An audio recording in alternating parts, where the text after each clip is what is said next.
Good morning class 10th page 221 civics money bill से पढ़ना है। पार्ट 6 तक हो चुका था, पार्ट 7 स्टार्ट कर रहे हैं। मनी बिल से पढ़ना है। Okay start. Money bills are passed in a different manner. Money bills are introduced only in the house of people. House of people after passing a money bill sends it to the council of state for consideration. देखिए money bill वो bill होता है जो finance से related रहता है। Finance eight mean पैसों से लेन देन से रिलेटेड रहता है। तो इसमें ना ज़्यादा पावर होती है हाउस ऑफ पीपल के पास, इट मीन्स लोकसभा के पास। राज्यसभा मनी बिल के लिए कुछ चेंजेस नहीं कर सकता, ठीक है। मनी बिल में कोई भी अगर उसे चेंजेस करने हैं या कोई ऑब्जेक्शन देना है, कोई रिकमेंडेशन देना है तो बोल देगा। अगर लोकसभा को मानना होगा, सही लगेगा उसे तो लोकसभा कर देगी, अदरवाइज नहीं करेगी। इट मीन्स ऐसे अगर देखा जाए तो राज्यसभा की मर्जी नहीं चलेगी मनी बिल के ऊपर, वो लोकसभा के हाथ में रहता है। तो लोकसभा क्या करता है, सीधे हाउस ऑफ पीपल के पास आता है मनी बिल। अब हाउस ऑफ पीपल क्या करता है, उसको पढ़ने के बाद कंसीडरेशन के लिए किसको दे देगा, कंसीडरेशन इट मीन्स देखने के लिए किसे दे देगा, काउंसिल ऑफ स्टेट के। काउंसिल ऑफ स्टेट उस पर कुछ चेंजेस तो कर नहीं सकता, उसको 14 दिन के अंदर वापस लोकसभा को देना पड़ेगा। वो चाहे तो अमेंडमेंट सजेस्ट कर सकता है राज्यसभा, लेकिन अगर लोकसभा को अमेंडमेंट्स नहीं करने हैं तो वो नहीं करेगा। अब in financial matters power of council of states are negligible. After passing of the bill in the house of people and after consideration of council of state, the speaker of the house of people after its signature and authentication send it to the president. अब money bill जो है वो लोकसभा ने पास कर दिया। अब लोकसभा ना speaker को देगी, जब तक स्पीकर साइन नहीं करेगा तब तक बिल पास नहीं होगा। लोकसभा ने स्पीकर को दे दिया, फिर हाउस ऑफ पीपल से किसके पास गया, प्रेसिडेंट के पास। प्रेसिडेंट फिर क्या करेंगे, अगर प्रेसिडेंट को सही लगा तो प्रेसिडेंट उस पर साइन कर देंगे तो वो बिल एक्ट बन जाएगा। एग्जीक्यूटिव, देखिए यहाँ पे लिखा है president to put his signature that is give his assent. Executive, the executive is another important organ of the government for efficient functioning of all the organs of government. Executive मतलब जो कानून का पालन करवाता है। अब देखिए सेंट्रल एग्जीक्यूटिव सेंट्रल एडमिनिस्ट्रेशन के लिए होता है, स्टेट एग्जीक्यूटिव स्टेट एडमिनिस्ट्रेशन के लिए। सेंट्रल एग्जीक्यूटिव में कौन कौन होता है, president, prime minister, cabinet minister. Cabinet minister it means इसको काउंसिल ऑफ मिनिस्टर्स भी बोल सकते हैं, कैबिनेट मिनिस्टर्स भी।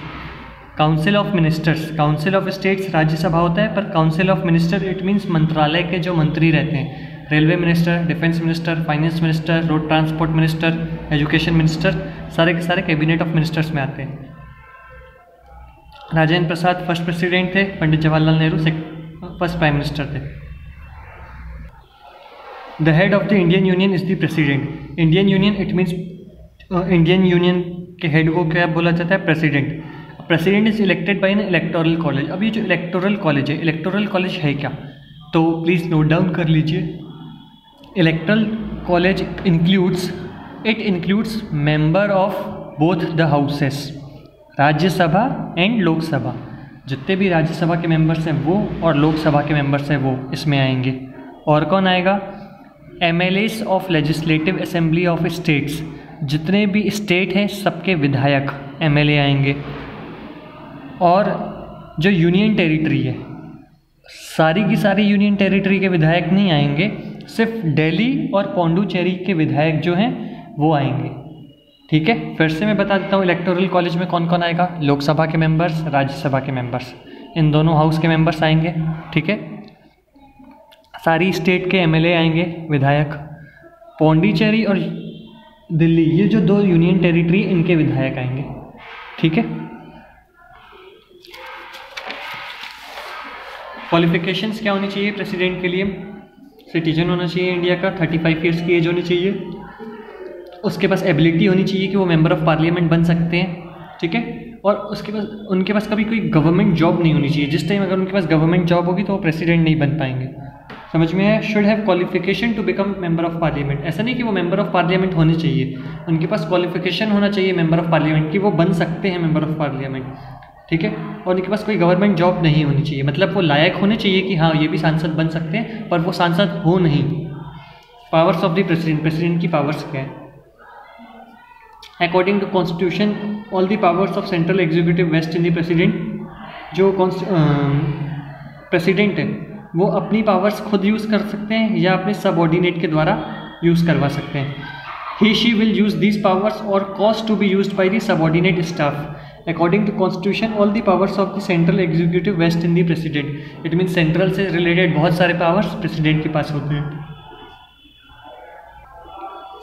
कॉन्स्टिट्यूशन का जो 42 अमेंडमेंट है, इट मीन्स 42nd जो चेंज है, वो क्या बोलता है? वो ये बोलता है कि प्रेसिडेंट कभी भी कोई डिसीजन लेंगे ना, तो वो क्या करेंगे? वो कैबिनेट मिनिस्टर्स की सलाह लेंगे. कैबिनेट मिनिस्टर्स की सलाह लेंगे. इट मीन्स जो मैंने बताया था ना, काउंसिल ऑफ मिनिस्टर्स, जैसे रेलवे मंत्रालय, education minister, road transport minister, finance minister, prime minister, इनकी एडवाइस लेंगे.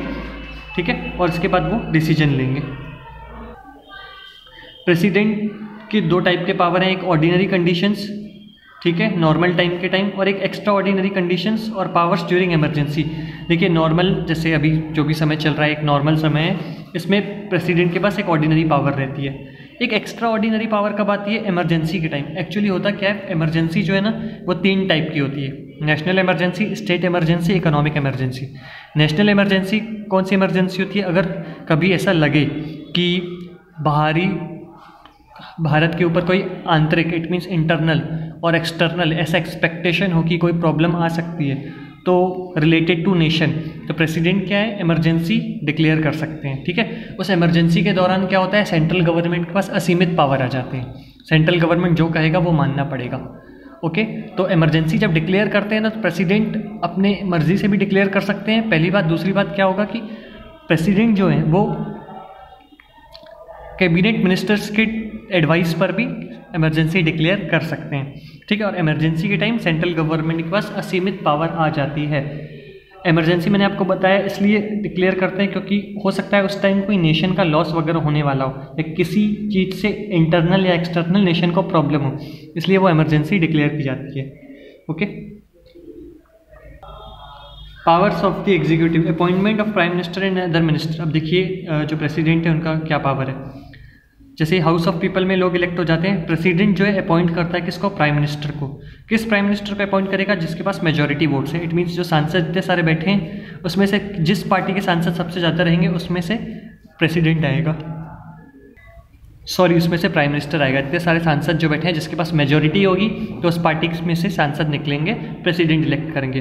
अब मान लीजिए किसी पार्टी के पास मेजॉरिटी नहीं है तो फिर प्रेसिडेंट एट हिज डिस्क्रिशन, अपनी मर्जी से, अपनी सूझबूझ से जिसको चाहेंगे वो प्राइम मिनिस्टर कर पाएंगे इलेक्ट. ठीक है, देखेंगे कि वो स्टेबल गवर्नमेंट चला पा रहा है कि नहीं, उस पर कॉन्फिडेंस है कि नहीं, जो हाउस ऑफ द पीपल है उसका इस पर कॉन्फिडेंस है कि नहीं. ठीक है, the president appoint other minister as per the advice of prime minister. President ने पहले प्राइम मिनिस्टर अपॉइंट किया. कैसे अपॉइंट किया, जिस पार्टी के पास मेजॉरिटी वोट्स हैं उसमें से प्राइम मिनिस्टर अपॉइंट किया, या हो सकता है मेजॉरिटी वोट नहीं हो तो अपनी मर्जी से अपॉइंट करेंगे. फिर वो क्या करेंगे, जो दूसरे कैबिनेट मिनिस्टर्स हैं, ठीक है, उनकी नहीं क्या करेंगे, प्राइम मिनिस्टर से एडवाइस लेंगे ताकि वो दूसरे cabinet ministers, it means railway minister, defence minister appoint कर पाएँ, तो प्राइम मिनिस्टर उनको एडवाइस करेंगे. Work related to appointment, the president appoint governor of state. Governor of state it means राज्यपाल. ठीक है, ambassador for foreign countries. Ambassador for foreign countries इसका मतलब ये होता है कि जैसे IFS ऑफिसर आप लोगों ने सुना होगा, तो ये क्या होता है कि हमारी कंट्री को रिप्रेजेंट करते हैं बाहर जाके. बहुत सारे इंडियंस एज IFS ऑफिसर बाहर दूसरे नेशंस में वर्क कर रहे हैं, वो इंडिया को रिप्रेजेंट करते हैं बाहर. Attorney general of India. Attorney general of India कौन है अभी, KK वेणुगोपाल. देखिए अटॉर्नी जनरल ऑफ इंडिया जो होते हैं ना, वो चीफ लीगल एडवाइजर होते हैं इंडियन गवर्नमेंट के. ठीक है, वो गवर्नमेंट को लॉ के मुद्दों में एडवाइस देते हैं. ठीक है, ही इज़ नेसेसरी फॉर, जो अटॉर्नी जनरल है, ठीक है, he is necessary for advising the government of India. Government of India को एडवाइस करने के लिए होते हैं. और जो अटॉर्नी जनरल होते हैं ना, ये कौन होते हैं, सुप्रीम कोर्ट के लॉयर होते हैं. लीगल मैटर जो भी होते हैं उससे रिलेटेड ये सलाह देते हैं. CAG, attorney general of India बता दिया. Chairman and member of UPSC, जो मैंने UPSC बताया था कमीशन, ये एक ऐसी बॉडी होती है जो UPSC एग्ज़ाम कंडक्ट कराती है IAS IFS ऑफिसर के. उसके चेयरमैन अपॉइंट प्रेसिडेंट करते हैं. कॉम्प्ट्रोलर एंड ऑडिटर जनरल, इनको CAG भी बोला जाता है. CA, comptroller and auditor general of India होता है, यहाँ ऑडिटर बस लिखा है. Comptroller and auditor general CAG, ये क्या करते हैं, जितने भी गवर्नमेंट कंपनीज हैं ना उसके ऑडिटर को ये CAG अपॉइंट करते हैं. अभी इंडिया के जो CAG हैं वो गिरीश चंद्र मुर्मू हैं, पहले राजीव महर्षि थे. इतनी सारी इंपॉर्टेंट पोस्ट पे प्रेसिडेंट अपॉइंट करते हैं। President make appointment only on the advice of prime minister and council of minister. अब प्रेसिडेंट क्या करते हैं, ये सब का जो अपॉइंटमेंट कर रहे हैं प्राइम मिनिस्टर और काउंसिल ऑफ मिनिस्टर की एडवाइस लेकर करते हैं। Legislative powers, it means law बनाने की पावर जो है वो किसके, लॉ बनाने की, इट मीन्स कुछ लॉ की पावर किसके पास है, प्रेसिडेंट की पावर। कैसी, to summon the parliament to hold a session to adjourn it and to dissolve it. Summon the parliament, parliament में लोगों को बुलाना, सेशन करवाना, लेट करवाना। पार्लियामेंट में ऐसा हो सकता है कि प्रेसिडेंट बोले 9 बजे पार्लियामेंट में मीटिंग है, फिर वो चाहे तो उसको, मान लीजिए किसी वजह से पार्लियामेंट में मीटिंग नहीं हो पाती है, तो उसको उस मीटिंग को डिले कर सकते हैं। डिले इट मीन्स ऐसा नहीं है कि 9 बजे की मीटिंग है तो 10 बजे कर दिया। एडजर्न का जो लीगल मीनिंग है उसका मतलब ये होता है कि पार्टी में समझिए सबको आना था लेकिन 10 या 5 या 10 लोग नहीं आ पाए, जिनकी वजह से भाई पॉसिबल नहीं हो पा रहा है मीटिंग कराना, तो फिर इस मीटिंग को लेट कर दिया जाता है। लेट कर दिया जाता है, जैसे 9 तारीख की मीटिंग थी तो उसे 12 तारीख को कर दिया जाएगा। ठीक है, एडजर्न का मीनिंग ये होता है।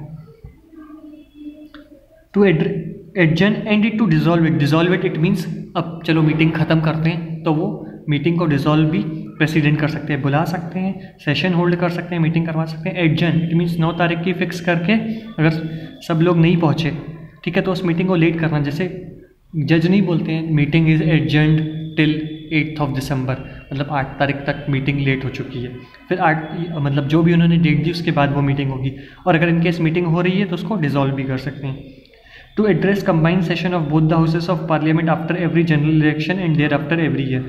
To address combined session of both the houses, वो चाहें तो दोनों हाउसेस का कंबाइंड सेशन करवा सकते हैं हर जनरल इलेक्शन के बाद या हर साल चाहें तो वो पार्लियामेंट में लोगों को बिठाकर बुला सकते हैं, सेशन करवा सकते हैं, या जो 5-5 साल में इलेक्शंस होते हैं उसमें भी करवा सकते हैं। और उनका काम क्या है, 12 मेंबर्स ऑफ राज्यसभा चुनने का, जो नॉमिनेट करते हैं वो किस में फेमस होने चाहिए, in the field of art, literature, music और any other field. To give assent to the bills passed by the parliament, जो और क्या उनके पास पावर है, पार्लियामेंट में जो बिल पास हो रहा है उसमें असेंट देना। To promulgate ordinance when the parliament is not in session. देखिए प्रोमुलगेट इट मीन्स डिक्लेयर करना, लागू करना। ऑर्डिनेंस मतलब होता है हिंदी मीनिंग इसका अध्यादेश। अध्यादेश क्या होता है, जब पार्लियामेंट सेशन में नहीं होता है ना, देखिए हर 2 साल में क्या होता है, राज्यसभा की मीटिंग होती है, ठीक है, हर 5 साल में लोकसभा की। कभी कभी क्या होता है, जैसे मीटिंग हो चुकी है उसके कुछ दिनों बाद अब कोई कानून पास करना है, पर अभी पार्लियामेंट तो सेशन में है नहीं, ठीक है, सत्र में अभी बैठा तो है नहीं, पार्लियामेंट का सेशन तो चल नहीं रहा है, तो प्रेसिडेंट क्या करेगा, ऑर्डिनेंस पास कर देंगे। और ऑर्डिनेंस भी कैसे पास करेंगे, स्टेट गवर्नमेंट जो सेंट्रल गवर्नमेंट रहती है ना, वो जब कंसल्ट करेगी किसको, प्रेसिडेंट को, कि हाँ ऑर्डिनेंस पास कर दिया जाए, तो ऑर्डिनेंस पास कर देंगे। ऑर्डिनेंस का मीनिंग क्या होता है, एक लॉ जो कि पास करना ज़रूरी है, वो अगर बाद में पास करेंगे at the time of parliament का जब सेशन होगा तो देर हो जाएगी, इसलिए अभी पास करना ज़रूरी है। तो प्रेसिडेंट अध्यादेश ला सकते हैं, ठीक है, इतनी पावर होती है प्रेसिडेंट के पास कि अगर पार्लियामेंट का सेशन नहीं भी बैठा है तो वो एक लॉ पास कर सकते हैं। अब जो अध्यादेश पास होता है ना, एक टेम्परेरी लॉ होता है, ठीक है, जैसे ही पार्लियामेंट फिर जब इसे अप्रूव करेगा ना तो ये हमेशा के लिए लॉ बन जाएगा। Financial powers, prior approval of the president on money bill is necessary before presentation of in the house of people. अब हाउस ऑफ पीपल में जो मनी बिल आता है ना, सबसे पहले प्रेसिडेंट की परमिशन लेनी पड़ेगी, उसके बाद ही हाउस ऑफ पीपल में आएगा। Every year the president causes to be presented a statement of income and expenditure for the country. अब क्या होता है, हर साल प्रेसिडेंट क्या करते हैं, कॉसेस लिखा है ना, इट मीन्स कोशिश करते हैं या ऐसा ऑर्डर देते हैं कि जो इनकम एंड एक्सपेंडिचर का हर साल का जो बजट बनता है ना, वो उन्हें दिखाया जाए। ये प्रेसिडेंट को दिखाना पड़ता है अगर प्रेसिडेंट बोलते हैं तो, और हर साल दिखाना ही पड़ता है। जुडिशियल पावर्स, प्रेसिडेंट के पास जुडिशियल पावर क्या है कि वो चीफ जस्टिस अपॉइंट कर सकते हैं सुप्रीम कोर्ट और हाई कोर्ट के, एंड ऑल्सो अदर जजेस of this court. The president also has the power of giving pardon. वो उन्हें कोई इन केस उन्होंने कुछ गलती वगैरह कर दी, पार्डन इट मीन्स उन्हें माफ़ भी कर सकते हैं। Powers with respect to armed force, जो प्रेसिडेंट होते हैं वो सुप्रीम कमांडर होते हैं, किसके, आर्म फोर्स के, नेवी, आर्मी, एयरफोर्स। ऐसा नहीं कि जो आर्म फोर्स का चीफ कमांडर होगा वो प्रेसिडेंट बनेगा, जो प्रेसिडेंट बनेगा वो आर्म्ड फोर्स का चीफ कमांडर होगा, सुप्रीम कमांडर होगा, उसे मान लिया जाएगा। Political powers, president entertains the head of state. Head of state it means क्या होता है कि जो प्रेसिडेंट रहता है वो दूसरे देश के प्रेसिडेंट्स को, दूसरे देश के प्राइम मिनिस्टर को एंटरटेन करता है। इट मीन्स जब वो आते हैं इधर इंडिया तो उनसे बात करता है, सलाह मशवरा करता है। Diplomats and other political delegates from foreign countries. Political delegates समझिए बाहर से कोई, जैसे हमारे लोग बाहर रिप्रेजेंट करते हैं ना, वैसे ही हो सकता है बाहर के लोग इंडिया, मतलब अदर कंट्रीज़ के लोग इंडिया में आके उस अदर कंट्री को रिप्रेजेंट करते हो, तो उनको एंटरटेन करने का काम भी प्रेसिडेंट का है। President represents India in foreign countries. President India को फॉरेन कंट्रीज़ में रिप्रेजेंट करते हैं। जो भी बाहर डील वगैरह होती है ना, जैसे बोला गया था रफाले जेट प्लेन लेंगे हम, लड़ाकू विमान, तो वो जो डील होती है वो प्रेसिडेंट के नाम पे होती है। प्रेसिडेंट जो है भारत का सबसे उच्च नागरिक होता है। Treaties and agreements with foreign countries are done in the name of president. Emergency power of the president. From here we will discuss in next part. Thank you students. Part 7 is over.